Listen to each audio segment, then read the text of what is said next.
Travis Hunter went on RG3's podcast the other day and was asked about the Heisman Trophy. And so it wasn't like he, stuck his chest out and made a way to work this into the conversation in an awkward way. We're not going to play the clip because I don't want us to get flagged for it with copyright. But what happened was, essentially RG3 asked him a question about the Heisman Trophy. And Travis Hunter says, listen, it's not like we haven't seen a running back. That's good. Referring to Ashton Jeanty and what he's doing right now. He says, we haven't seen a player play both ways, referring to himself, obviously, and what he's doing. And so that kind of sparked this social media debate around, Travis Hunter versus Ashton Jeanty, two guys that are pretty high up in the betting odds to win the Heisman Trophy as of right now. Interesting within this discussion, I don't know how on board I am with this take, but Travis Hunter says Ashton Jeanty has 95 carries? He actually has 126, but the point stands. Imagine I had 95 targets on offense. Imagine I had 95 catches. Imagine they went after me 95 times on defense, which the point is valid. I don't know that's exactly the metric you use to have this discussion, but I do think it's a helpful thought exercise. College football sickos, make sure you're subscribed right here to the On3 YouTube channel. College football, nothing but college football all year round. Also, want to make sure y'all know the hard count brought to you by our friends over at Prize Picks. Prize Picks, daily fantasy made easy to play, easy to withdraw what you win. We have been red hot on this show.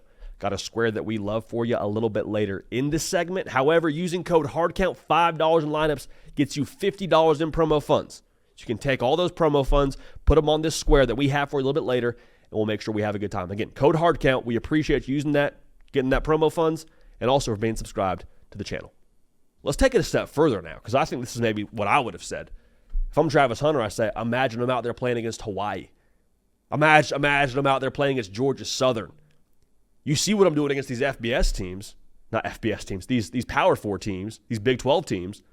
Imagine them playing G5 competition. That might be something to at least consider if you want to have that discussion. Now, I would say this, though. We cannot downplay Ashton Jeanty and what he's doing right now. We can't. I won't. I'll say this. We do our Heisman vote every single week over on the On3 network. Okay, so we put it out on social. There's a write-up on it, all that. Ashton Jeanty, by nature of Travis Hunter being hurt against Kansas State, I had his number one. Like, I don't want to dunk on Ashton Jeanty in this segment. He's averaging 9 yards a carry, 9.9 yards a carry, I believe that is. He's averaging 9 yards a carry against an 8-man box. So the translation there is, even when teams say, hey, we're not going to let Mike Myers at running back beat us, not going to let it happen. If you know, you know. He still gets his. He still picks up a first down when you add in an extra defender to try and take away the run. Y'all, that is ridiculous. That is stupid. And if Ashton Jeanty continues to have the year he's having and he stays on this pace where he's running for like darn near 200 yards a game, it feels like, and then Boise State makes the college football playoff, yeah, that might be the way this thing goes. Might be the way this thing goes. But I think what Travis Hunter says is absolutely true and has a tremendous degree of validity to it. He's saying, listen, we've never seen somebody doing what I'm doing right now. And he's 100% right. Playing over 100 snaps a game. We say it every time we do a Colorado segment, man. Enjoy the fact that we got Travis Hunter playing college football. Tell you what, now he's not playing next year. We're wearing an NFL logo on his jersey at some point next year. Like, that's what's happening. It's not a thing where it's like, oh, man, this is a nice story. No, this is something we will never see again. The comp he always gets is Shohei Ohtani, Babe Ruth. Like, that is who he is right now. And it sounds like I'm being a little bit extreme. This is just what it is, man. This is real. This is who he is. This is what we're getting right now in college football. So, with that being said, does he deserve the Heisman Trophy? If he stays healthy, for my money, yes. If he keeps on performing, yes, I think he does. Now, Colorado probably has to help him out a little bit and win some games and have some moments down the stretch to get him some stages to win the Heisman Trophy. But let's go back to how this thing gets decided, or how it has been decided historically. Typically, you see the voters go with the best player on the best team strategy. And I don't think that has bad intentions. I think it is a little bit lazy to some degree. Whole other topic for another time. But I think they're actually, again, like I said, there's a good heart behind that idea, because what it used to be was, okay, the best player is making his team the best team because he's having such great performances. And then over the course of time, as more freak shows got recruited by the big schools and most of these schools started to stockpile talent, then it became a thing of, well, they're just the best team. He happens to be the best player, so they have the biggest stage. So for that reason, he wins the Heisman Trophy, as opposed to it just being the best player. But the point I'm trying to make here is the Heisman Trophy, the heart behind it originally from some of these voters was to give it out based on impact. Y'all, I don't know that you can find a player more impactful to their football team than Travis Hunter. Like in a literal sense, the amount of snaps that he plays and the say he has on every single football game, he's a walking 100-yard game receiving. He's a lockdown corner for the most part. I know there's some spots you can point to and say, oh, the Stanford game last year, whatever. You hear what I'm saying? At any given time, he's the best player on the field for Colorado. That's not me taking anything away from Shedeur. That's just the facts.